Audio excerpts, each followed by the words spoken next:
authentic conversations about ourselves and our community, exploring topics that uplift and inspire us, from personal growth to social change. So grab your teacup and get ready to join the conversation.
Are testifying. That's going to be on the juror panel for Diddy. Okay. At the end of the jury selection, Combs' defense attorney, Mark Agnifilo, said prosecutors had used their preemptory strikes to unfairly keep Black members out of the jury. Oh,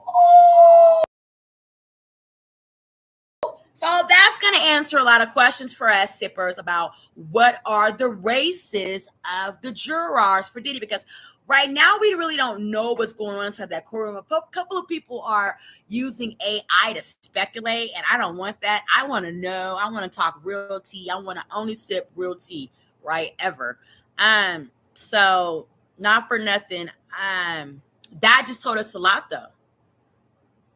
Okay, that told us a lot. So let's continue to read on and see if we can't get more tea out of this. So he previously argued that the Justice Department had targeted Combs because of his race. By our count, the government struck 7 Black people, which we believe amounts to a pattern, Agnifilo told the judge. The prosecutor, Maureen Comey, detailed the reasons she struck each juror, making the case for each one.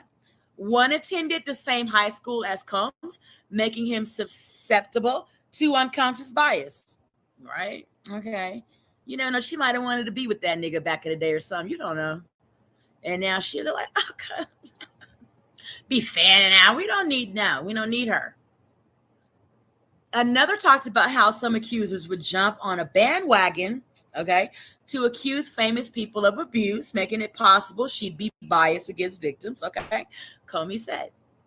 The judge ultimately ruled that Combs' legal team couldn't prove prosecutors tried to exclude jurors based on race. So, okay.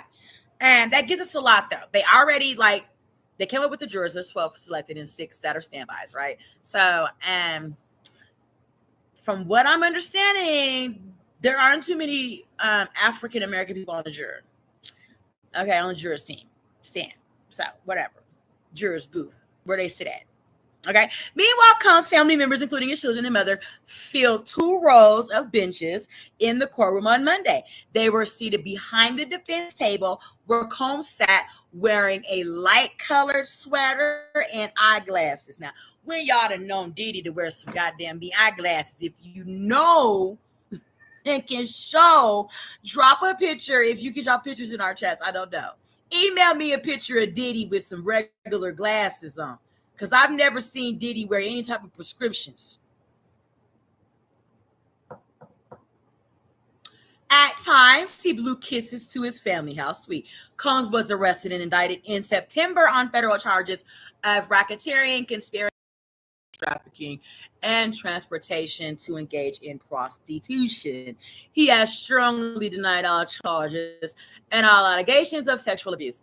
Prosecutors allege that For decades, Combs led a criminal enterprise that involved the sex trafficking of women, Ventura, and an anonymous Jane Doe.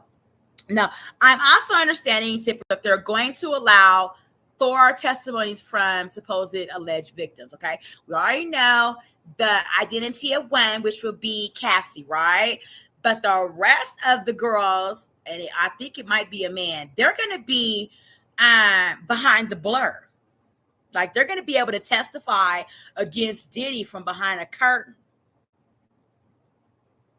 Okay, their identities will be remain sealed, remain, unidentifiable by Diddy in case of any type of retaliation against these does. Combs is 55, is also accused of coercing these women plus another two into sex through a pattern of threats. Sorry, guys, my clam chowder is trying to come up. Excuse me. Into sex through and violence. At the core of the Combs indictment are allegations that the I'll Be Missing You rapper organized elaborate sex encounters that he called freakouts. In court papers, prosecutors described the events as days-long, drug-fueled sex performances that Combs directed and often recorded. So I hope they have some of these recordings. Now, I also know that TMZ has said Mr. Harvey Levin talked about how he saw a video of Diddy, and Diddy was not violently coercing people to do anything. He was more of the Pied Piper person that was instructing, and like orchestrating, leading the band type thing, but it wasn't as if the people were not wanting to go along with what he wanted them to do. Okay, so I heard that on TMC, and that they saw a video got leaked, and that's what they saw. It was very nasty, and but nonetheless, it wasn't criminal. So I'm very intrigued to see what, well, not necessarily see, but hear if they got some evidence that could be tangible evidence. You know what I'm saying? And not just word of mouth. And over the course of the trial, jurors are said to be shown hours of graphic sex video. Oh, Lordy, Lordy, Lordy. That prosecutors said Combs recorded over the year. Oh, they got it, girl. They got it, girl. You got it, girl. Including footage prosecutors allege was taken without his accuser's consent. Lordy, Lordy. Now, this is the evidence that I'm talking about. Okay? That's how you incriminate someone. That's how you, you know what I'm saying? Indict someone, rather. That, my goodness gracious. It's down. Okay? It's going down. Let's go ahead and jump on over to some live footage. And I really want to thank everybody for sipping tea with Tanisha today. We're on the first day of the Diddy trial. The Diddy trial has begun. I hope all of you are having a blessed day, being safe. I hope your Mother's Day was very loving in all aspects. I hope you guys weren't sad. And, I'm also a person that no longer has their mother in the physical form, but I have her in the spirit, okay? So I'm doing my best. It's been 12 years since my mother. Ooh, no, it's been 14 years since my mother died. And I'm, just doing my best to have a better, happier existence around these times of years. Okay, girl. So, where was I sipping tea? Hold on, let me see. Earlier from Diddy. Right here. It was right here.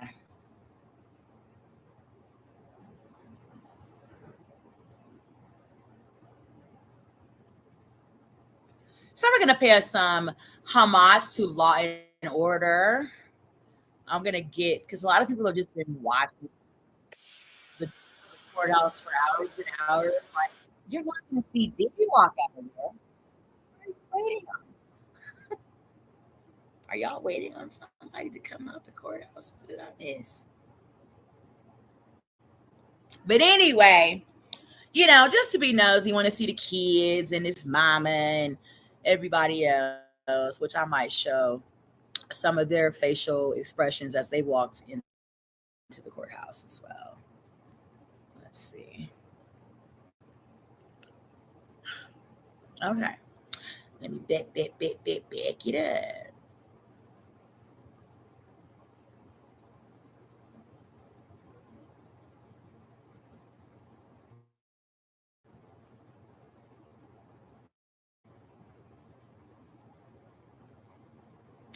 So it does appear that they do have some tweets from like somebody sitting around on the inside around the courthouse, inside the courthouse listening. So okay.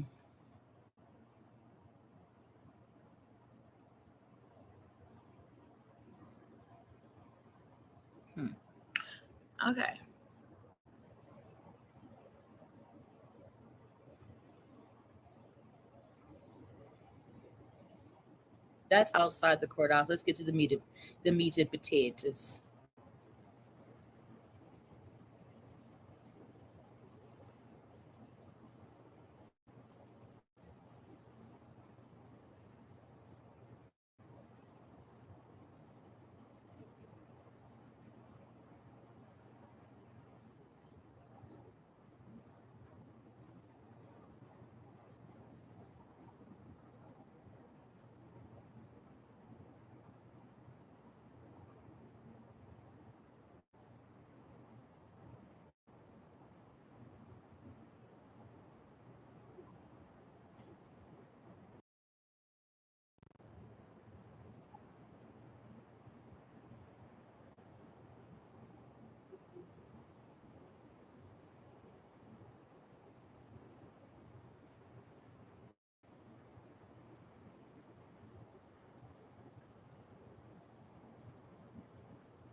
Girl, I'm not even. Hold on. I'm like, where's the coverage at? Stop playing with it.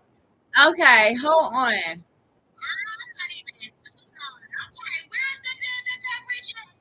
Oh, everything.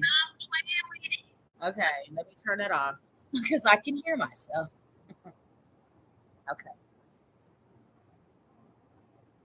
Think this case is going to go as There we we lay out what happened. Now you guys should be able. Your thoughts on maybe. Now you guys should be able to hear and see very clearly. We're going to sip some tea from Law and Crime as we usually do because they cover all the best stories and have some of the best tea to sip. Okay, listen in.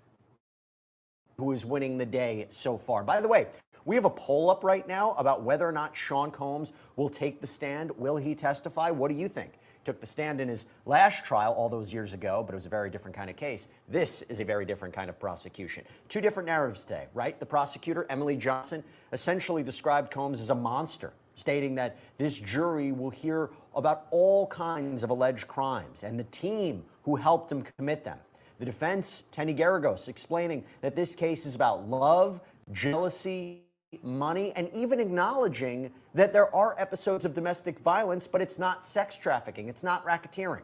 So right now I want to bring on Elizabeth Milner, Law and Crimes reporter, who was in that courthouse today for the opening statements, day one. Elizabeth, thank you so much for coming out really quickly to talk about this. So first I want you to set the stage. The whole scene out there, you had almost trouble getting into the courthouse today. Talk to us about what you're seeing. Yeah, I crashed out a little bit this morning, Jesse, thinking I was not about to get inside that courtroom. just because of just how crazy it is. I mean, you can just see the lines just going all the way back with media. It's going all the way back just with the public, just so some people could either, one, watch the trial, get a glimpse of Diddy's family members coming in and outside of the courtroom, and even as well as see as his attorneys, whose members include Brian Steele, Mark Agnifilo, Mark Garagos playing in kind of that defensive advisory type of role. So it's crazy out here, especially, you know, it's Diddy, it's high profile celebrities, it's salacious allegations. Then on top of that, he's facing a lot of time behind bars, so you can understand why so many people of the public wanted to be here and wanted to get here super early so that way they could attend. I even heard somebody was standing in line and was auctioning off how much that they would give to somebody else in line for up to $500, $600. So that's just a lot of people here. Now, as far as who was inside the courtroom today, still is a lot of famous faces, or well, let me not say famous faces, but a lot of people that we are definitely familiar with here at Law and Crime. You have Mark Garagos in the courtroom, Karen Agnifilo, who is the wife of Mark Agnifilo, who's also representing Luigi as well too. You had Little Rod inside the courtroom today, and he's one who had filed one of the many civil claims against Diddy as well too. He came in probably, I would say, maybe a little like 8:30ish, kind of came in with his sunglasses, 2 chains on, as well as his attorney was inside that courtroom as well too. You have all of Diddy's children, with the exception of his youngest daughter, Love, were inside that courtroom. So that includes Quincy Brown, Justin Combs, Christian Combs, Delilah Combs, Chance Combs, Jesse Combs. Chance's mother was inside that courtroom. Diddy's mother was inside that courtroom. The daughter of Diddy's youngest daughter was inside that courtroom. And then you have the twins' caregiver, who is also best friends with Kim Porter as well too. So a lot of people were inside that courtroom as well for just opening statements, just to get this jury selected, because it went down from 43 to 18 today. And so a lot of people were inside that courtroom. It was body to body, and what can you expect? It's Diddy's first day of trial, so this was, you know, just a little bit of what we were expecting today, but it's crazy out here. And I will encourage everybody to check out what you're posting on X, Twitter, because earlier today you actually posted that you saw Rodney Little Rod Jones, one of the first people to sue Sean Combs. He was outside the courthouse. We were always expecting who would end up showing up during the course of this trial. Talk to us about the jury. Who is this jury? What can you tell about how they're reacting so far to opening statements? I mean, NBC has reported you have one juror who's a 69-year-old male, another juror who's a 31-year-old male, another one 51-year-old male. You have a 42-year-old female, and they have different numbers to them. But what are you determining based on the jury? What's the makeup, and how are they positioning? How are they reacting to the opening statement so far? Yeah, well, kind of a hard question to answer, I should say, just because of where I was sitting inside the gallery. It was really hard to kind of see each and every single one of their faces when both sides were presenting opening statements. But what I did see from being inside that gallery was some people jotting notes, some people just very much intently listening to both Emily Johnson for the prosecution as well as Tony Garagos for the defense. As far as the makeup goes, I kind of just took their jury numbers and compared them to the notes that I took last week when I was here for jury selection. You have one who's a scientist, one whose brother is a security guard. He knew Diddy was arrested but didn't know the charges. You have one person who's part of a union job. He works for the Department of Corrections. Another person who is now retired but previously used to work at Verizon. You had another person whose friend is a detective, son is a security guard.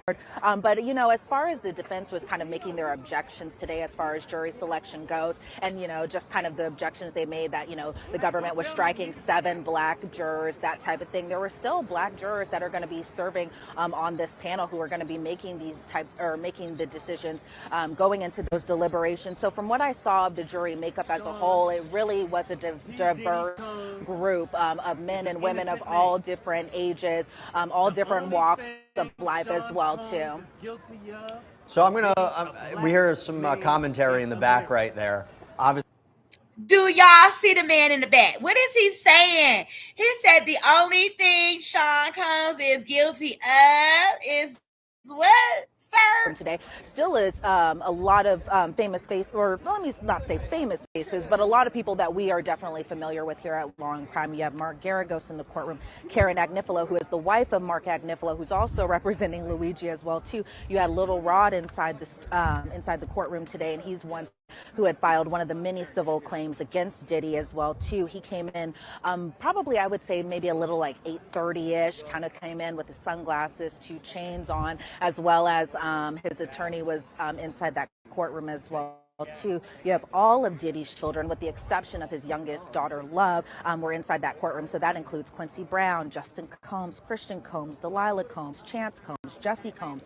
Chance's mother was inside that courtroom. Diddy's mother was inside that courtroom. The daughter of Diddy's youngest daughter was inside that courtroom. And then you have the twins' caregiver, who is also best friends with Kim Porter as well too. So a lot of people were inside that courtroom as well for just opening statements, just to get this jury selected, because it went down from 43 to 18 today. And so a lot of people were inside that courtroom. It was body to body. And what can you expect? It's Diddy's first day of trial. So this was, just a little bit of what we were expecting today. But it's crazy out here.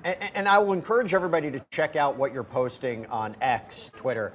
Because earlier today you actually posted that you saw Rodney Lil Rod Jones, one of the first people to sue Sean Combs. He was outside the courthouse. We were always expecting who would end up showing up during the course of this trial. Talk to us about the jury. Who is this jury?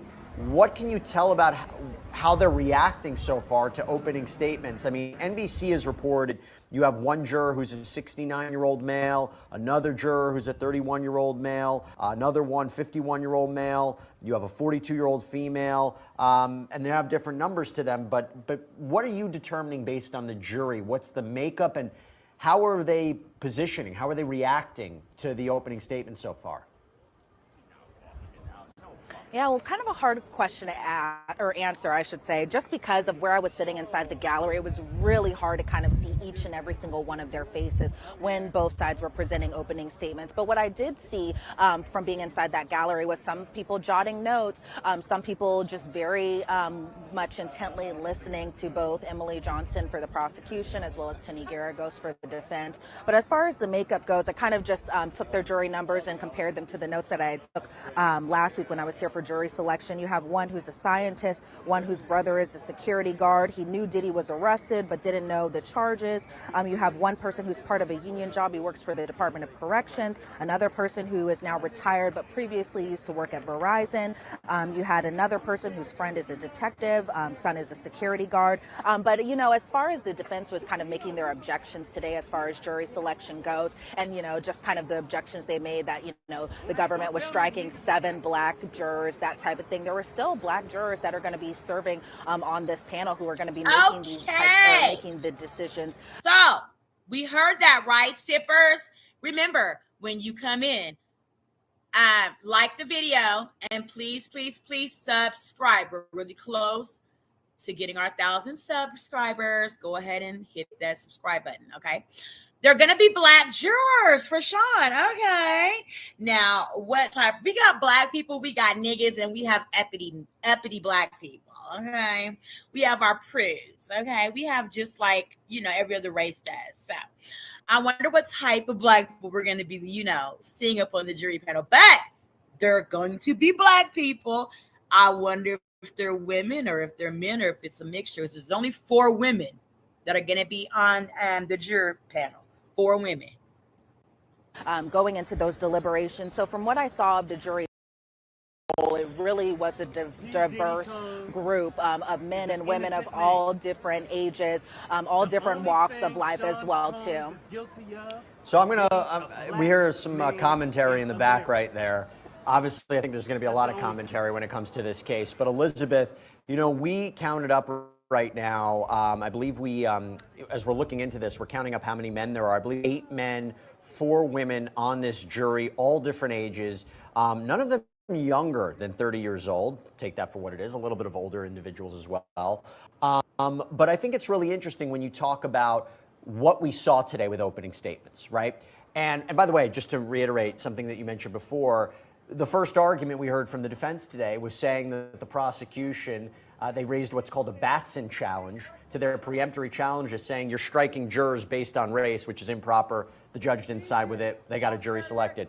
Talk about opening statements. I want to start with the prosecution. Emily Johnson, What was the main theme of today, and did you learn something new? And Elizabeth, you're going to have to talk a little bit louder because that guy behind you is incredibly loud. So what was the theme of Emily Johnson's opening statement, and did you learn anything new? Anybody that might testify? Yeah, so, obviously we've been following this case from the beginning, from the time that Cassie had first dropped her civil lawsuits against Diddy. And so a lot of the stuff that we were listening to from Emily Johnson was expected, right? She starts off with saying, this is Sean Combs. He's a cultural icon, a businessman. He's larger than life. But then she went and kind of talked about the defendant's crimes, the defendant being Diddy, that went past 20 years, kidnapping, allegations of arson. Girl, Diddy look like Uncle Ben. How long he been in jail? Girl, 9 months, and did him a very great injustice, girl. Oh, Diddy. He look older and face all sunk in, girl. Diddy look bad. Ooh.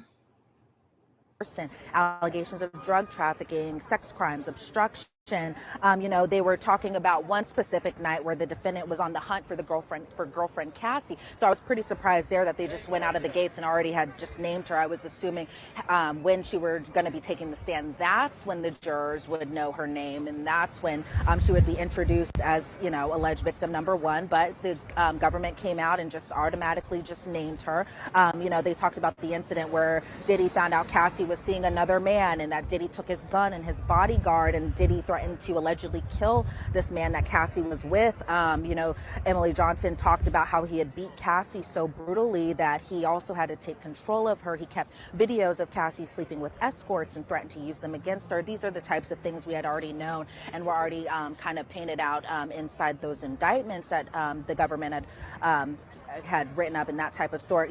Diddy referring himself as a king, which is kind of ironic because he has a giant king crown on the back of his neck. Emily Johnson spoke about the defendant using his inner circle to manipulate women that for a while he watched, how his bodyguards kind of played, or bodyguards as well as employees kind of played a role into this alleged RICO conspiracy as well too, and she made it a point to say this case is not about a celebrity's private sex preferences, because that was something that the defense definitely kind of chalked it up to being just, that he lived an alternative lifestyle, that type of sort, and we'll talk about that more in a second. While there has been a lot of reports about victim 3 and where her whereabouts are or anything like that, the defense didn't talk about alleged victim number 3. Instead, they kept it pretty short and to the point. They talked about Cassie, they talked about Jane, who we presume to be the other alleged victim. In this case, the government was talking about, the freak-offs being also named Wild King Nights, something that we had also known about, as well as even just simply as, hotel nights as well, too.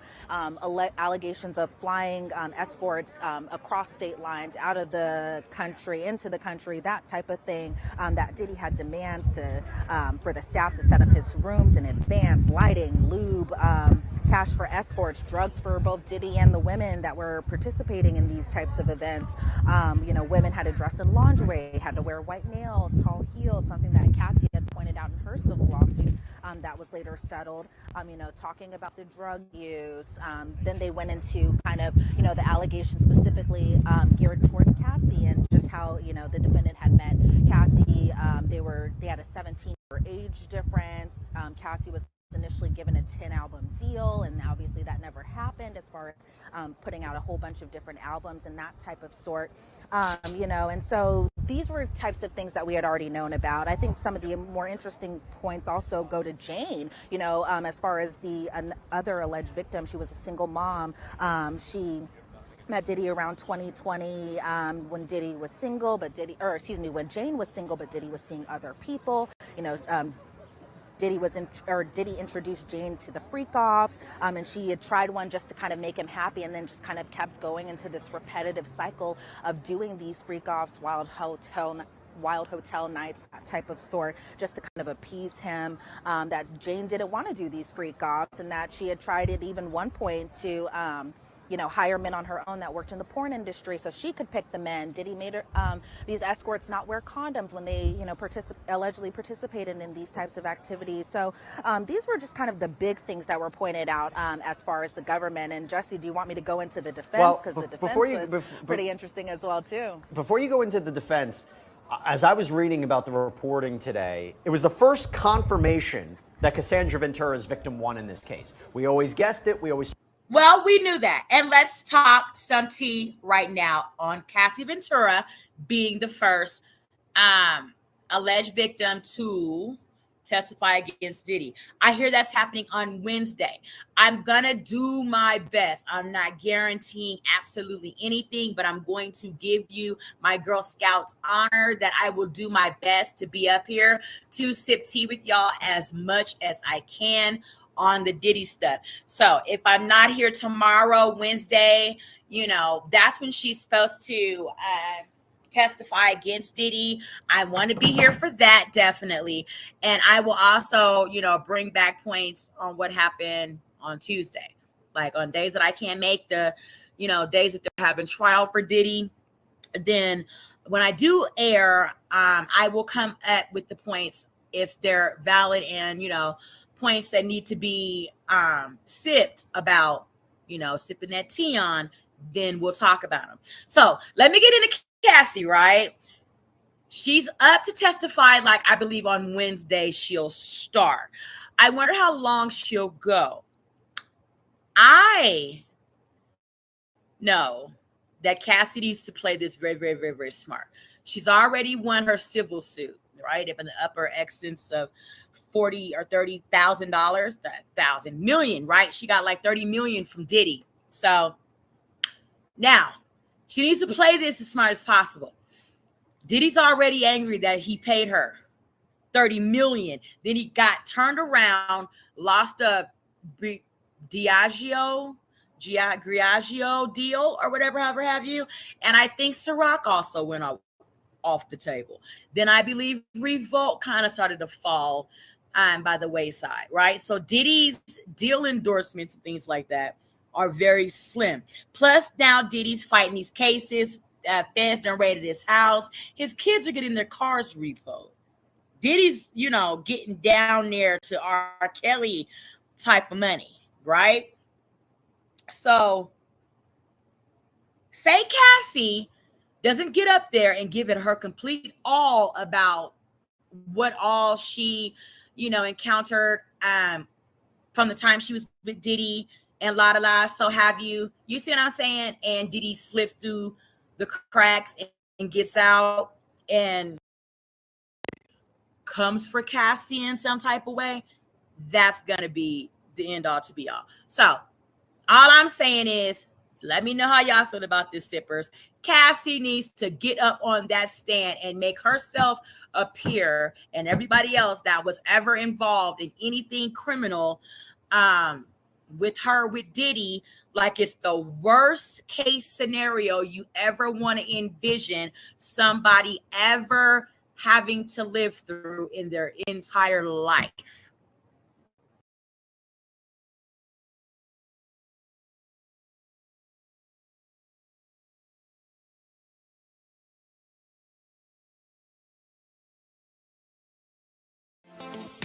Thanks for watching. Remember to show your support by liking, subscribing, and sharing.